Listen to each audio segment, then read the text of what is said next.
Bonjour à tous, aujourd'hui dans Science Click, la réfraction. Dans l'univers, la lumière, qui peut être représentée comme une onde ou un flot de particules, des photons, se déplace toujours dans tous les milieux à la même vitesse. Ainsi, la lumière ne se déplace pas plus vite dans le vide que dans l'air ou dans l'eau. Cependant, lorsque la lumière se déplace dans un matériau relativement dense, comme de l'eau, elle va interagir avec les atomes qui sont présents dans le milieu, et ainsi, par des phénomènes complexes d'interférence liés aux ondes, bien que la vitesse de la lumière en elle-même reste inchangée, le faisceau lumineux va mettre plus de temps à se déplacer dans l'eau que dans le vide. De cette façon, un faisceau lumineux va se déplacer selon différentes vitesses en fonction du milieu dans lequel il se propage. Dans l'air, par exemple, la lumière va se propager plus rapidement que dans l'eau. Imaginons maintenant que l'on envoie un faisceau lumineux dans un récipient contenant de l'eau. Au départ, le faisceau lumineux se propage dans l'air, avec une vitesse plutôt élevée. Cependant, au moment où il franchit la séparation entre les deux milieux, le faisceau va ralentir, car il se propage maintenant dans l'eau. Envoyons maintenant ce même faisceau lumineux, mais cette fois-ci selon une direction oblique. Au départ, le faisceau lumineux se propageant dans l'air va continuer à la même vitesse et dans la même direction. Mais au moment d'atteindre la séparation entre l'air et l'eau, le bas du faisceau va entrer dans l'eau en premier, et ainsi va être ralenti, tandis que le haut du faisceau va continuer à la même vitesse. De cette façon, la lumière va être déviée et changer de direction.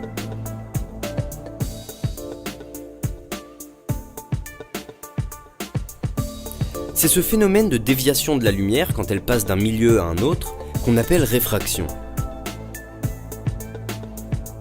On peut comprendre ce phénomène de réfraction en imaginant un bâton flottant à la surface d'une rivière. Avec le courant, la rivière va entraîner le bout de bois qui va se déplacer. Maintenant, si le courant ralentit soudainement, comme dans le cas de la lumière qui changeait de milieu en passant de l'air à l'eau, l'extrémité à droite du bâton va continuer de se déplacer à la même vitesse, mais pendant ce temps, l'extrémité à gauche du bâton va se déplacer moins vite, car elle se situe là où le courant est plus faible. Ainsi, le courant, en créant une différence de vitesse, va faire pivoter le bâton sur lui-même, tout comme le passage de l'air à l'eau faisait dévier la trajectoire de la lumière.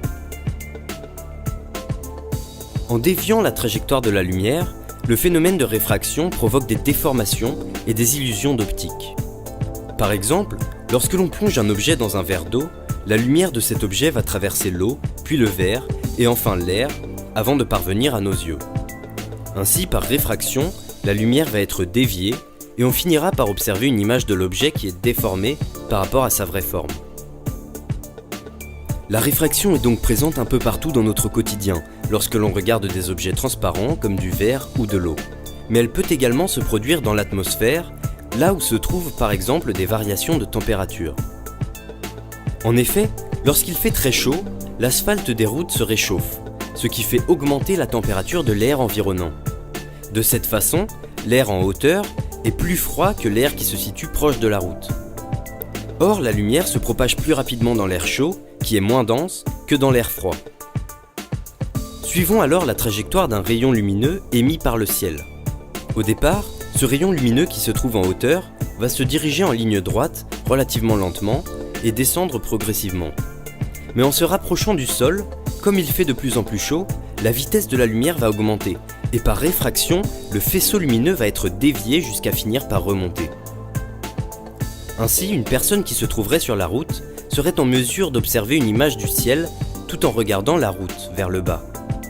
La route devient alors une sorte de miroir qui reflète le ciel. C'est ce que l'on appelle un mirage chaud.